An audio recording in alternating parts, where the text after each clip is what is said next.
Aishwarya Rituparna Pradhan is India's first openly transgender IAS officer.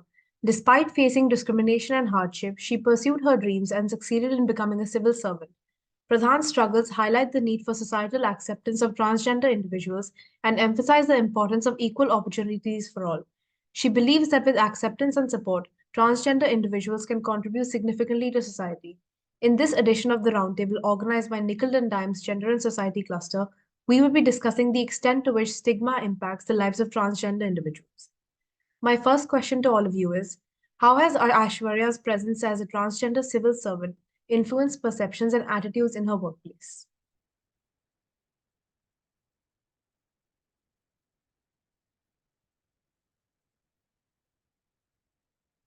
Yes, Anushka.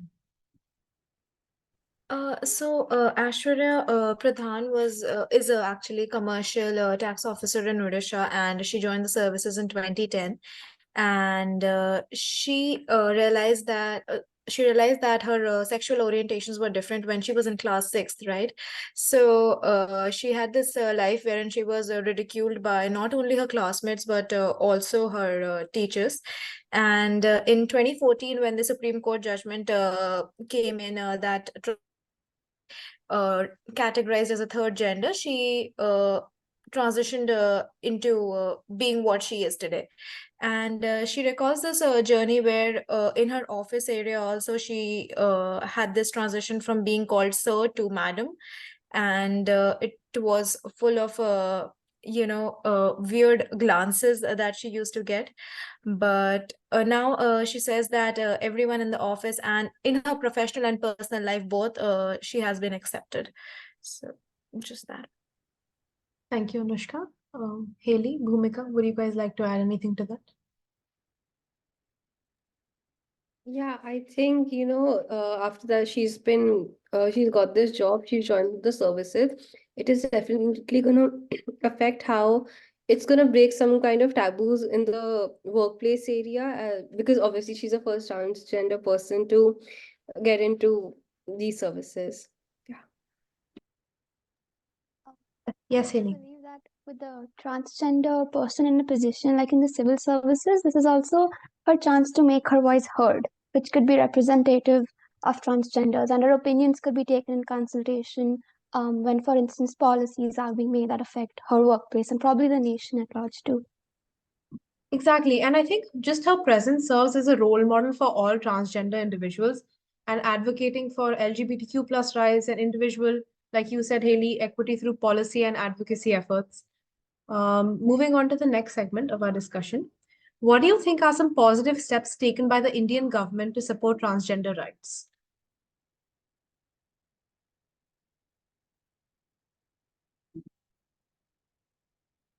Yes, Bhumika. Yes, I think most of the rights which are given, and most of the provisions which are made for transgender people, they've been made through the Transgender Persons Act. And the biggest ones I can think of are, first, they get to have a certificate of identity, for which a transgender can identify themselves, and then they can go to the magistrate, if I'm not wrong, and they can ask for that certificate of identity, which will help them get access to different policies and schemes which are in place for them. Secondly, the act also provides for equal opportunity policy, where, if I think, I'm not too sure about this, but then for at least for government places and institutions, there should be equal access to. It's not only it's a constitutional right, but then the act also provides equal opportunity for transgender people. And then there's also, I think at state level, they have different transgender protection cells, where if they face any kind of harassment and any kind of problems, they can report to the district magistrate or to the Director General of the Police for any offenses against them. And obviously, like Aishwarya Pradhan herself, she was telling about these different welfare schemes which different her state Odisha has in place, which includes scholarships and access to, I think, education institutes and other such schemes. Yeah. Thank you, Bhumika. Anushka, Haley, would you? Yes, Haley. as was previously mentioned about the Transgender Act, the Section 12, Clause 3 also provides for shelter homes, which is called Garima Grace. And this is when any member of the transgender family who's unable to care for him, they would be placed in a rehabilitation center, which not only provides like basic amenities like shelter, food, and medical care, but they also provide for their skill development, which I think is a positive. Anushka, would you like to add something to that? Yeah, the certificates that Bhumika was earlier talking about for to procure these certificates, the government has also launched this national portal for transgender persons, which is a digital portal wherein they get to track their applications, and without physically going to the office, they can procure their certificates. So just that. Thank you so much. I think the recognition of the transgender persons by the Indian Supreme Court in 2014, I think that sort of paved the way for the movement. And, while states have implemented reservations in education, employment opportunities, healthcare, and welfare schemes, I think there's still a lot of challenges that remain in, implementing and ensuring full protection of transgender individuals at large. Yes, moving on to the next question. Why do you think family acceptance for transgender individuals is considered important? And how do you think it can positively impact society?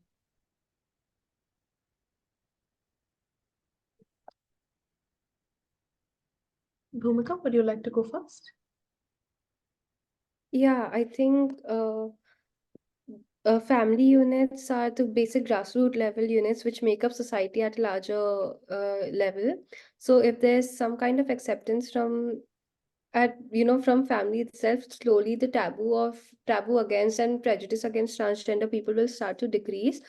And secondly, I think in one of her interviews, Aishwarya Pradhan also, she mentioned how often because of the trauma, or because of the societal pressures, family might not accept any child or person who comes out as transgender. So in that case, they're more prone to they become more vulnerable, and there are many other factors outside the family in society who might try to take physical, mental, or sexual advantages of such people. So at least if family is accepting of these people from transgender community, and if they can provide a loving space and environment for them to thrive in, they can better access these opportunities from a loving point of view. Yeah. Anushka, would you guys like to add something to that? Yeah, basically agreeing with Bhumika, it also, I think it becomes an easier journey for them to assimilate within the society, because family is a very close-knit unit. So they do not see themselves as a different person, and their assimilation gets much more easier within the society, I guess. Plus, parental support also helps in the mental well-being of a person as well. Haley? Yeah, and to add on, further, I think when they have a supportive family, um, they'll have an increased sense of self-worth too, and they'll as a result face less shame in calling out discrimination, in like when they face discrimination in the workplace, for instance. When this happens, there'll be more such people like Aishwarya who will walk into their workplace with confidence and assume positions of power, which I think is very important. I mean, the first transgender IAS being appointed is indeed indicative that people's mindset is shifting. However, it is something to ponder upon, that this change, albeit a welcome one, has been long overdue. Yeah, and I think another point I'd like to add is the importance of access to healthcare. I think families can play a very critical role in accessing transgender affirming healthcare services. Many people, might rely on their families for financial assistance, transportation to medical appointments. Without family acceptance, there can be a lot of barriers when it comes to accessing healthcare, including, hormonal therapy, gender affirming services.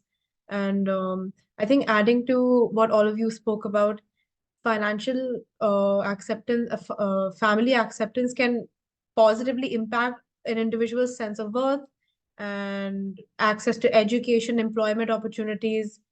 By fostering acceptance within families, I think we can create a more compassionate and supportive society at large, where everyone can thrive regardless of their gender identity. Moving on to the next segment. How do you think society can provide equal opportunity for all transgender individuals? Yes, Haley. So in one of her interviews, Aishwarya said that, and to quote, "Don't give us just sympathy, give us the platform, give us the opportunity to compete with you."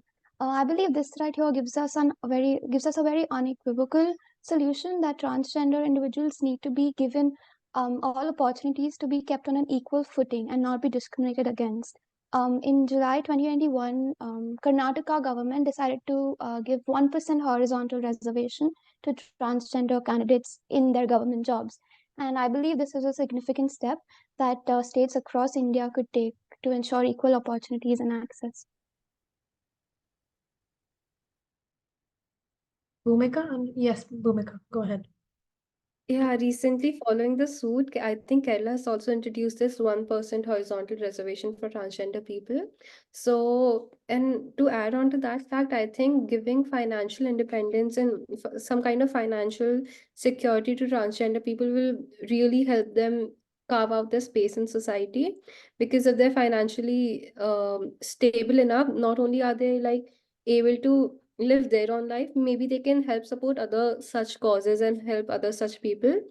And secondly, I think another one of the biggest problem for transgender community is homelessness and poverty, because most of these people, they're shunned from their homes and from their family. So states and society as whole, maybe we should try focusing on rehabilitation policies and how we can help them out in such ways. I think the somebody was mentioning about how the Transgender Persons Act has this provision for homes, transgender people's home. That's a good step in that. Anushka, would you like to add something? Yes, please. Yeah, building upon Bhumika's point, that these people also face homelessness.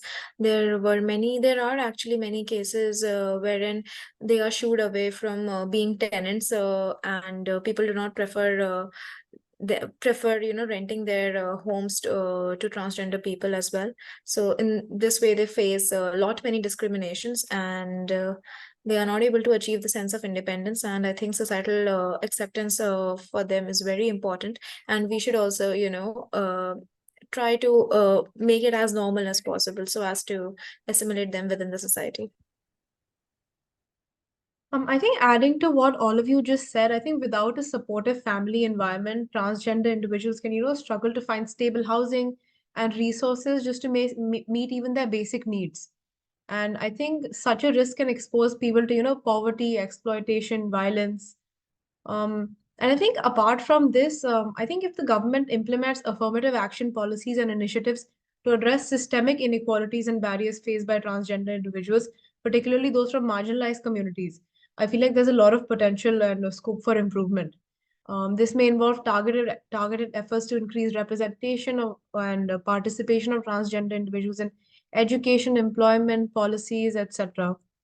And talking about media representation, I think promoting positive and like accurate portrayals of transgender, individuals in media and environment, popular culture can really help like challenge stereotypes and misconceptions. And I think increasing visibility and having a role model is always beneficial.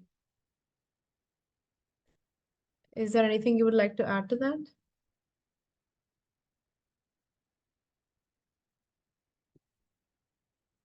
Okay.